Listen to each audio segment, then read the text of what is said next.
গো, প্রসন্নটা দুষ্টু এমন খাচ্ছিল সে পরোটা, গুড় মাখিয়ে আরাম করে বসে।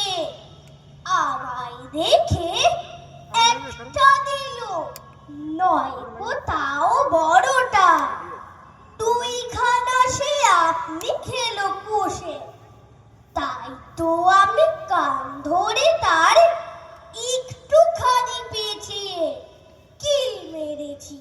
হ্যাংলা ছেলে বলে অমনি কিনা মিথ্যে করে ষাঁড়ের মতো চেঁচিয়ে গেল সে তার মায়ের কাছে চলে।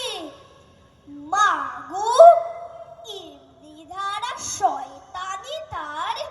খেলতে গেলাম দুপুরে, বলল এখন খেলতে আমার মানা। ঘন্টা খানেক পরেই দেখি দিব্যি ছাদের উপরে ওড়াচ্ছে তার সবুজ ঘড়িখানা।